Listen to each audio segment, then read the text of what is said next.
Cuenta la leyenda que en 1918, en una feria de diversiones, se realizó un concurso de imitadores de Charlie Chaplin. Según cuentan, Charlie Chaplin, que muy convenientemente pasaba por allí, decidió presentarse él mismo al concurso, con tan mala fortuna que salió tercero o 20º, dependiendo de quién cuente la historia. Y en este caso, quien cuenta la historia es esencial, porque no existe testimonio de ningún testigo ocular del hecho. Mary Pickford, estrella del cine mudo, aparentemente se lo contó como una anécdota graciosa a una tal Lady Desborough, una dama de sociedad inglesa que daba fiestas ante celebridades de la época. El marido de ella, Lord Desborough, después quiso resultar divertido en una cena y le contó la anécdota a una veintena de invitados. Y a partir de ese momento, esa historia causó sensación. Un jurado había encontrado a varios imitadores más parecidos a Charlie Chaplin que Charlie Chaplin. En cuestión de días, se desparramó por el mundo, apareciendo publicada en lugares tan distantes como Singapur, Nueva Zelanda o Australia. Justamente allí, en un periódico de Albany, la anécdota se enriqueció con nuevos presuntos datos acerca de dónde y cómo ocurrió todo, agregando, por ejemplo, que la escena del concurso había tomado lugar en California. Todos detalles que no estaban en la historia original. Había un creciente nivel de invención en los reportes. Sin embargo, había algunos datos que la hacían parecer más o menos verosímil. Charlie Chaplin era efectivamente un sujeto bastante pícaro, Mary Pickford era efectivamente su amiga y tanto Europa como Estados Unidos atravesaban entonces un periodo de Chaplin manía, en el que los concursos de imitadores eran frecuentes y muy populares. Pero la anécdota tiene dos partes, una simpática, que es que Charlie Chaplin concursó como imitador de sí mismo, y otra paradójica, y es que el jurado haya encontrado, según la versión de que se trate, 3, 20 o simplemente muchos sujetos más parecidos a Charlie Chaplin que el propio Charlie Chaplin. Y ese es el detalle que a la gente le resulta a la vez increíble y fascinante, y acaso sea la razón por la que la historia se hizo popular. Hay que decir que, a pesar de que nadie la haya desmentido de un modo terminante, de acuerdo a los historiadores, lo más seguro es que sea falsa. Pero no porque sea tan inverosímil como uno creería. Alguien podría decir, ¿cómo? ¿Vamos realmente a creer que un sujeto podría resultarle a un jurado más parecido a Charlie Chaplin que Charlie Chaplin? Bueno, tal vez. Para probarlo, les propongo un experimento. Yo les voy a presentar una serie de fotos de imitadores de Charlie Chaplin, entre los cuales podría, o no, estar Charlie Chaplin. Les voy a asignar letras a cada uno, A, B, C y así, etc. Seleccionen 2 o 3 sujetos que les parezcan buenos candidatos a ser el verdadero Charlie Chaplin y recuerden su letra. Denles un puntaje del 1 al 10 en función del parecido que tengan con el actor real. 10 sería, si es que estuviera incluido en la lista, el verdadero Charlie Chaplin, y un completo desconocido merecería apenas un 1. Califíquenlos de esa manera, según vayan apareciendo, y recuerden la letra. ¿Están preparados? Aquí van.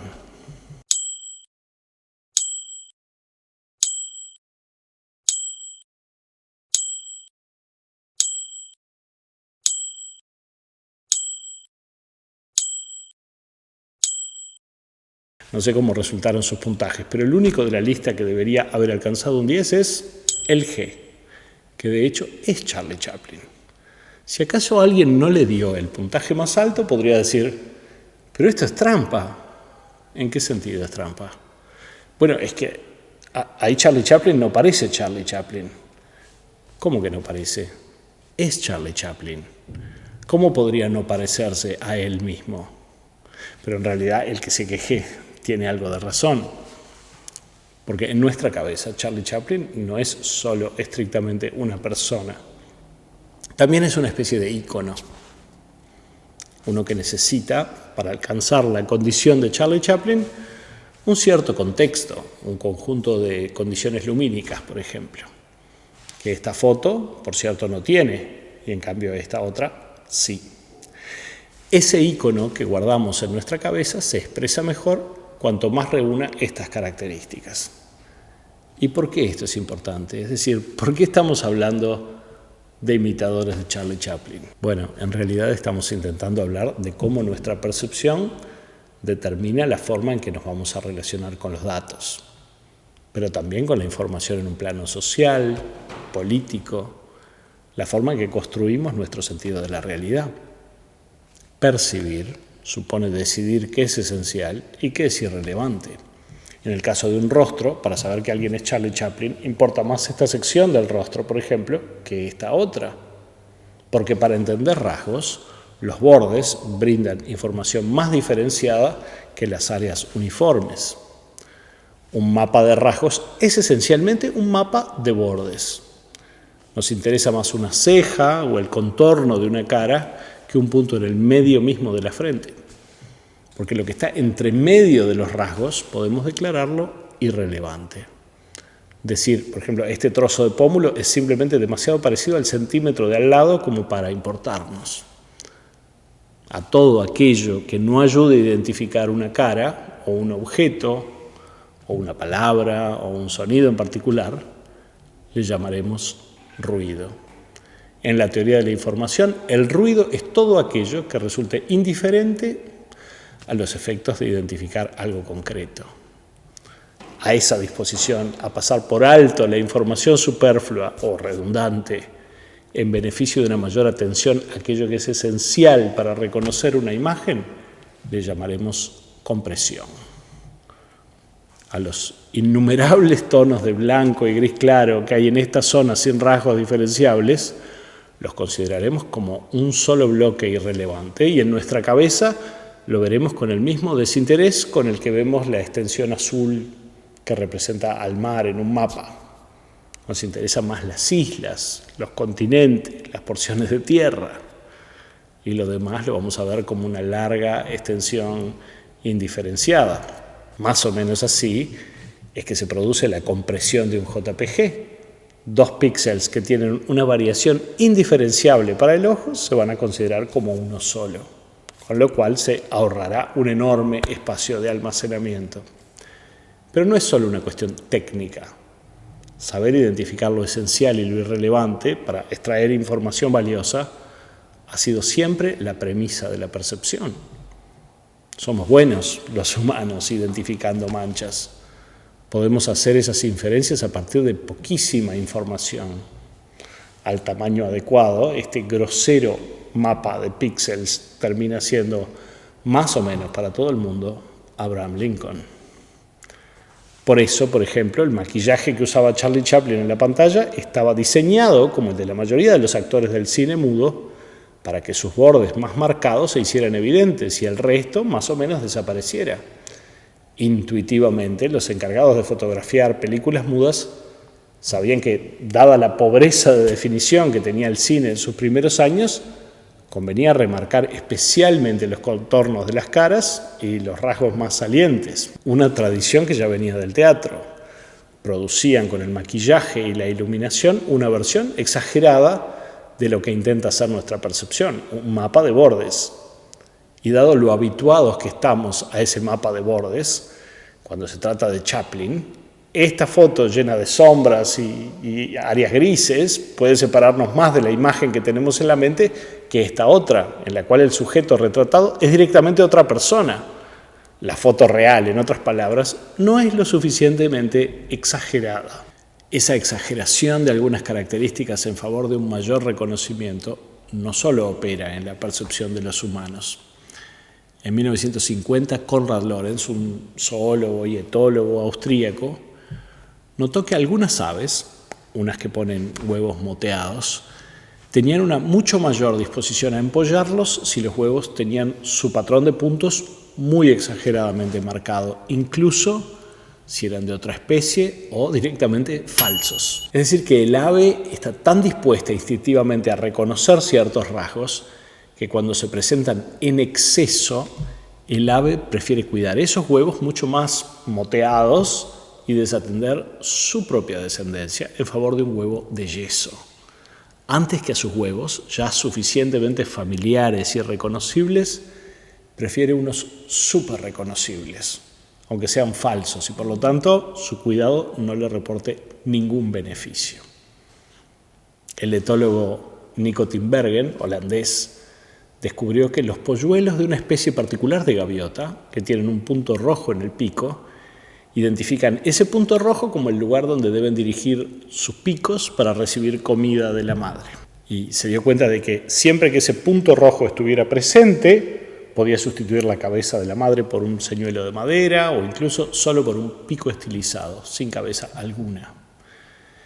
Pero también que si el punto rojo aparecía más grande o en la forma de 2 franjas rojas, los polluelos entraban en un verdadero frenesí de picotazos. Se trataba para ellos de un estímulo más parecido a la madre que la madre misma. A esa clase de señal exagerada que desencadena en el individuo una respuesta refleja se le ha llamado estímulo supernormal. Tinbergen y otros científicos encontraron docenas de estos mecanismos en todo tipo de animales. Vilayanu Ramachandran, un neurocientífico que investiga en la Universidad de California, sugiere que de alguna manera el arte y la cultura se relacionan con ese impacto perceptivo resultante de exagerar cosas. El arte y el lenguaje en general apelan a la capacidad de reconocer, a partir de estímulos sensoriales, imágenes, ideas o estados emocionales, que se reconocen más cuanto más reconocibles sean. Alguien podrá decir, pero yo no soy un ave, ni un insecto, soy un humano, un ser sofisticado que no es tan susceptible a la exageración. Bueno, tal vez. Pero una porción sustancial del arte presenta alguna forma de simplificación o de exageración. La intención de capturar la esencia y dejar de lado lo superfluo apunta justamente a la misma aspiración de separar la información del ruido, estilizar, sintetizar una idea, darle énfasis a algo, implica poner de relieve una porción de lo que se presenta en desmedro de lo superfluo. Y las exageraciones entonces son justamente formas de subrayar esa importancia, especialmente cuando implica un mensaje, de hacerlo más imperioso, como las manchas rojas en el pico de una gaviota. De hecho, la evolución de las especies se ha valido de la eficiencia de exagerar algunas características a la hora de favorecer el reconocimiento y el atractivo entre individuos. Eso explica, por ejemplo, el aparente despropósito que constituye la cola de un pavo real. El propio Darwin, en 1860, cuando el origen de las especies todavía alborotaba las estanterías de Inglaterra, le escribió a un amigo: solo ver las plumas en la cola de un pavo real me da ganas de vomitar. Se trata de una cola que no contribuye mayormente a la supervivencia del más apto. Hace que el animal resulte fácil de ver para los depredadores, le agrega peso, obstaculiza su escape, pero se trata de una exageración nacida de la selección sexual. Como aquellos machos con un plumaje más esplendoroso y especialmente más lleno de ojos simulados obtienen más posibilidades de reproducirse, esa forma extrema, cara de mantener y riesgosa de publicitar por ahí su potencial como proveedor de genes, se aprecia por encima de su capacidad de mantenerse vivo. Incluso hay autores que señalan que lo que el pavo real publicita, además de su salud corporal, es su capacidad de sobrevivir a la propia exageración de su plumaje. La naturaleza está llena de esos ejemplos extremos nacidos de la selección sexual y que favorecen respuestas supernormales, como la de los picos artificialmente coloridos o los huevos de yeso. El lenguaje, nuestro lenguaje, se vale continuamente de la exageración porque funciona. Queremos producir respuestas, motivar acciones, generar en el otro conductas concretas, favores, colaboración. Y entonces intentamos ser lo más contundentes que nos sea posible. Queremos que el otro vea las cosas como nosotros las vemos, que reconozca los mismos patrones, es decir, que vea el punto rojo y picotee. Intuitivamente sabemos que nadie cuenta con todo el tiempo del mundo para decidir si alguien es o no Charlie Chaplin. El cerebro tiene que encargarse de que su dueño sobreviva. Y por lo tanto, si tiene que decidir si eso que tenemos enfrente es o no un tigre, lo va a hacer a una velocidad que nos permita salir corriendo. De modo que, por lo general, nuestra búsqueda de patrones y nuestro veredicto final va a tomar lugar en milisegundos. Así que al hablar o al emitir mensajes visuales, intentamos, consciente o inconscientemente, reclutar esa disposición de las personas a decidirse rápidamente acerca de si algo es algo. Porque queremos que concuerden con nuestro punto de vista. No porque seamos arteros, sino porque somos humanos. El problema es que una vez que decidimos que algo es algo, vamos a hacer un experimento. ¿Qué ves en la siguiente imagen? Dale una buena ojeada, tratando de identificar algo en ella. ¿Encontraste algo? La mayoría de la gente identifica al cabo de unos segundos un perro. No importa si no lo encontraste. Hay un porcentaje de gente que no lo ve y no hay razones para visitar al neurólogo por eso. El perro es este que está acá. El problema que se presenta es que una vez que hemos visto el perro, se hace imposible desverlo. Esto pasa a ser básicamente la foto de un perro. Una vez que se define como la imagen de un perro, perdemos interés en tipificar el resto de la escena.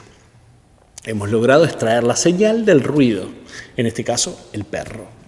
Y la información que rodea al perro pasa a ser simplemente el fondo. Todo esto que hay por acá y por acá no nos importa mayormente. Fuera de un simposio artístico, muy poca gente describiría esta foto como una muestra de la forma en que los volúmenes del terreno distorsionan la sombra de unas hojas. No. Esta es la foto de un perro. ¿Y acaso eso sea porque los seres que a lo largo de millones de años no extrajeron de una escena como esta la clara imagen de un perro, no vivieron para contarlo? No son nuestros antepasados. Nosotros descendemos de los que pudieron identificar al vuelo a un depredador, a una presa, a una fruta, a un refugio y desprenderse del resto. Hay una anécdota según la cual el Papa Julio II le preguntó asombrado a Miguel Ángel cómo es que había logrado esculpir la estatua del David. Según cuenta la leyenda, Miguel Ángel, que al terminar la obra tenía apenas 29 años, respondió: bueno, yo tomé un gran trozo de mármol y con un cincel removí todo lo que no fuera el David. Linda historia, lamentablemente también falsa, según dicen algunos historiadores. Pero la razón por la que esa respuesta, apócrifa o no, de Miguel Ángel interesa a esta charla es que describe muy bien lo que hace la percepción, es decir, tomar una escena y remover todo aquello que no parezca algo, es decir, lo que no resulte informativo. Y a eso que terminamos por desechar, es decir, a los pedacitos de piedra que no forman parte del David, le llamamos exformación. El cerebro recibe aparentemente 11 millones de bits de información sensorial por segundo, 10 de los cuales provienen solo de la vista, 11 millones. Pero según sugiere la evidencia del laboratorio, la conciencia es capaz de incorporar, cuando hace una tarea secuencial como leer, hasta 20 bits por segundo. Todo el resto de esos millones de bits se procesa de un modo inconsciente. A los efectos de la conciencia es pura exformación. Millones y millones de pedacitos descartados a cincel. Es muy probable que durante toda esta charla no hayas pensado ni una sola vez en la parte trasera de tus orejas. Ahora sí, ahora que lo mencioné, sí, naturalmente, ni prestado atención explícitamente a lo que sienten las plantas de tus pies, a pesar de que ninguna de esas zonas ha dejado de enviarte información ni por un segundo. Tu atención estaba simplemente puesta en otra cosa. La enorme mayoría de lo que llega a nuestros sentidos debe percibirse para poder ser procesado por la conciencia. Es decir, ser de alguna forma identificado. Y dictaminar que esto es un perro no solamente supone decir que es un perro en esta escena, sino vincularlo a todos los perros. Es decir, no a la completa demografía de los perros de la Tierra, sino a la categoría perro, de un modo genérico, que es como flor o martillo o taza, no un objeto concreto, sino un resumen de atributos. Valernos de esos resúmenes nos permite prescindir de la enorme mayoría de lo que pasa. Allí radica el principal beneficio de tener un aparato perceptivo y también uno de sus riesgos, porque cuando Charlie Chaplin se parece a esto, también se parece a esto otro, aunque las dos cosas representadas no sean próximas en ningún aspecto, o incluso puedan considerarse hasta opuestas. El propio Chaplin, que era lúcido acerca del parecido de su ícono y el del líder nazi, se valió de esa ambigüedad visual en la película El Gran Dictador, donde generó una especie de mezcla irónica y demoledora de las dos imágenes. Y allí está el punto al que quería llegar. Percibir es simplificar, declarar que algo es una cosa, una, en vez de 1000 cosas o de 1.000.000 de cosas, una. Y comunicar es sintetizar, subrayar, exagerar. Entonces, cuando tipificamos algo frente a otro, estamos apelando también a su disposición a rotular y a servirse de la exageración propia y ajena. Mike Goodwin, un abogado, enunció en 1991 una ley un poco informal que es más vigente hoy que en el momento en que fue formulada. La ley de Goodwin, y que dice así: a medida que una discusión online se alarga, la posibilidad de que aparezca una comparación en la que se mencione a Hitler o a los nazis tiende a 1.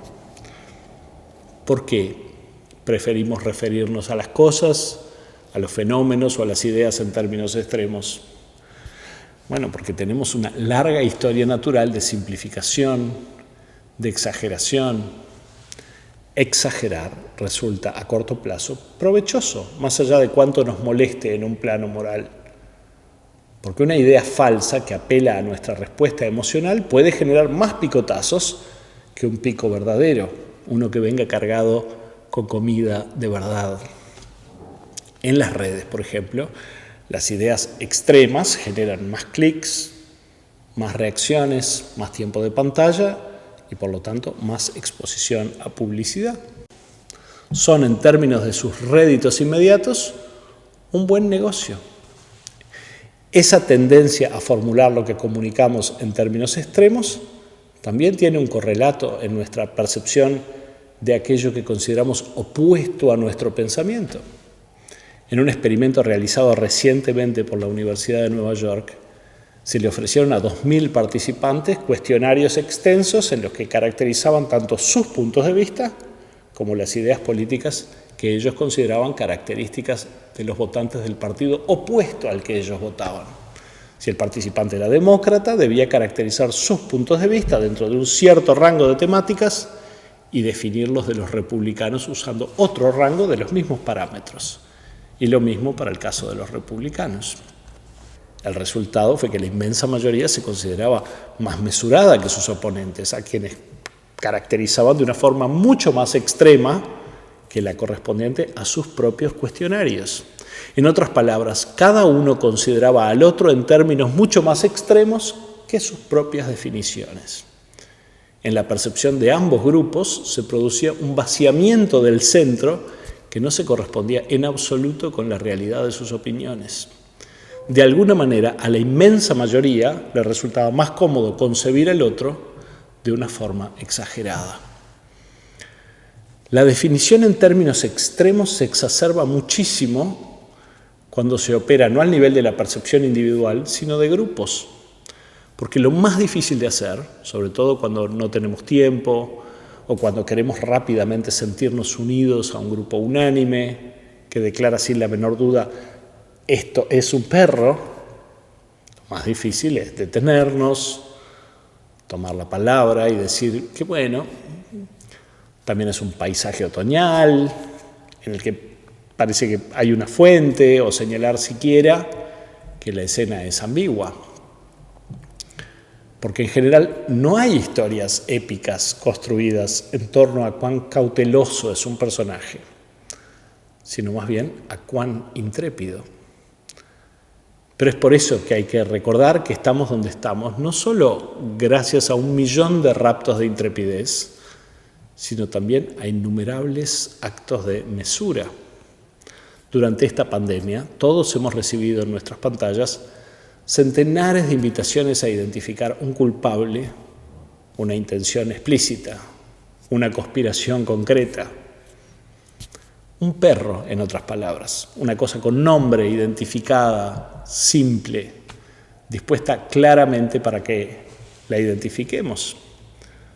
Solo tengamos presente, al interpretar lo que recibimos, que estamos programados para identificar lo que sea que tenemos enfrente en base a rasgos bien marcados y a desechar muchísima información que importa y que podemos preferir a veces información falsa por parecer más discernible a simple vista. Después de todo, para explicar mi punto, acabo de echar mano de al menos 2 historias ya probadamente falsas. La de Charlie Chaplin y su concurso de imitadores y la de Miguel Ángel respondiéndole al Papa. Se trataba en ambos casos de leyendas populares diseñadas para presentar una verdad y por eso las usé a conciencia, porque hay datos falsos que nos movilizan más que la realidad.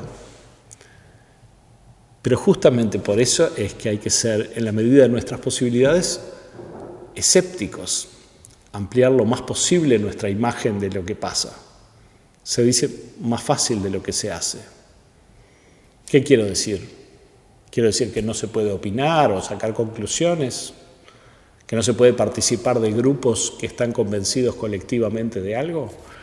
De ninguna manera. Solo quiero decir que conviene tener presente que hay sistemáticamente, en cada escena que se nos presenta, algo que no vemos. En próximos capítulos de estas charlas me gustaría abundar en eso que no vemos y en por qué ese conjunto enorme nos define tanto como lo que sí logramos ver. Nos vemos pronto. No es el fin del mundo.